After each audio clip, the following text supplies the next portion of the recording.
ಸ್ನೇಹಿತರೆ, you ಪಿಯಿಂದ load ಎತ್ಕೊಂಬಂದಿರೋ ತಮಿಳ್ನಾಡಿಗೆ ಹೋಗಿ unload ಮಾಡಬೇಕಾಗಿತ್ತು. ಮತ್ತೆ ಎತ್ಕೊಂಡು ಹೋಗಿ ಕರ್ನಾಟಕದಲ್ಲೇ ಡೀಸೆಲ್ಲು ಹಾಕ್ಸ್ಕೊಂಡು ಫುಲ್ ಮಾಡಿಸ್ಕೊಂಡು ಕೈ ಏನಪ್ಪ ಫ್ಯಾಚರ್ ಅಂದರೆ ಹೋದ ಸರಿ ಫ್ರಂಟ್ ಟೈರ್ಗೆ ಕುತ್ಕೊಂಡಿತ್ತು.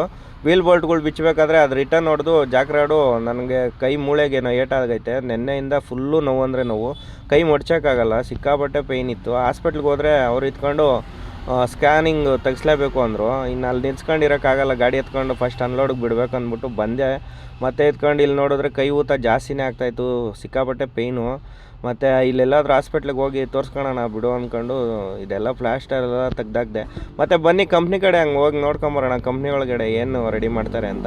ಇಲ್ಲಿ ಬಂದು ಚಾರ್ಸಿ ಐಟಮ್ಗಳ್ನ ಚಾರ್ಸಿ ಬಂದರೆ ಇಲ್ಲಿ ಎಲ್ಲ ಬಾಡಿ ಬಿಲ್ಡಿಂಗ್ ಎಲ್ಲ ಇಲ್ಲಿ ಮಾಡೋದು ತಿರ್ಚಿ ಹತ್ರ.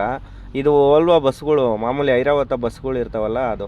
ನಾನು ಇವಾಗ ತಂದಿರೋ ಮೆಟೀರಿಯಲ್ಲೂ ಈಗ ಇವಾಗ ಒಂದು ನಂದು ಅನ್ಲೋಡ್ ಆಗಿಲ್ಲ, ನಾಳೆ ಅನ್ಲೋಡ್ ಮಾಡ್ತೀನಿ ಅಂತ ಹೇಳಿದ್ರು. ಸಿಕ್ಕಾಪಟ್ಟೆ ಬೇಜಾರಾಯಿತು. ಮತ್ತೆ ಇದ್ಕೊಂಡು ಇಲ್ಲೆಲ್ಲ ಪೇಂಟಿಂಗ್ ಎಲ್ಲ ಆಗ್ತೈತೆ ನೋಡ್ರಿ. ಈ ಥರ ಓಲ್ವಾ ಬಸ್ಗಳು ಐತಲ್ಲ, ಎಲ್ಲ ಇಲ್ಲಿಂದನೇ ರೆಡಿ ಆಗಿಬಿಟ್ಟು ಬರೋದು. ಇಲ್ಲೆಲ್ಲ ಬಾಡಿ ಬಿಲ್ಡಿಂಗ್ ಎಲ್ಲ ಇದು ನಾವೇನು ಐಟಮ್ಗಳು ತಂದು ಇಲ್ಲಿ ಕೊಡ್ತೀವೋ ಇದೆಲ್ಲ ಬಾಡಿ ಬಿಲ್ಡಿಂಗ್ ಮಾಡ್ತಾರೆ. ವೈರಿಂಗು ಮತ್ತು ಇಟ್ಕೊಂಡು ಹೆಡ್ಲೈಟು ಎಲ್ಲ ಪ್ರತಿಯೊಂದು.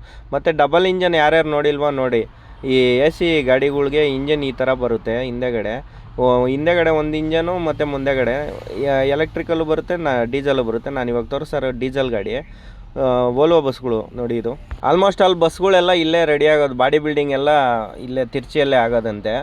ಮತ್ತೆ ಇದ್ಕೊಂಡು ಇಲ್ಲಿ ಬಂದು ಮರದ ಕೆಳಗೆ ಹಾಕೊಂಡು ಮಲಿಕೊಳ್ಳೋಣ, ಇನ್ನೇನು ಮಾಡೋದು ಅಂದ್ಬಿಟ್ಟು ನೋಡಿದ್ರೆ ನಿದ್ದೆ ಬರುತ್ತೆ ಅಂದ್ಕೊಂಡ್ರೆ ಚಿಕ್ಕವೆಲ್ಲ ಸೊಳ್ಳೆಗಳಂತೂ ತೆಗೆದ್ಬಿಟ್ಟು ನನಗಂತೂ. ಮತ್ತೆ ನೆಕ್ಸ್ಟ್ ವೀಡಿಯೋ ಹಾಕ್ತೀನಿ. ಈ ವಿಡಿಯೋ ಇಷ್ಟ ಆಗಿದ್ರೆ ಲೈಕ್ ಮಾಡಿ, ಶೇರ್ ಮಾಡಿ, ಕಮೆಂಟ್ ಮಾಡಿ ಫ್ರೆಂಡ್ಸ್.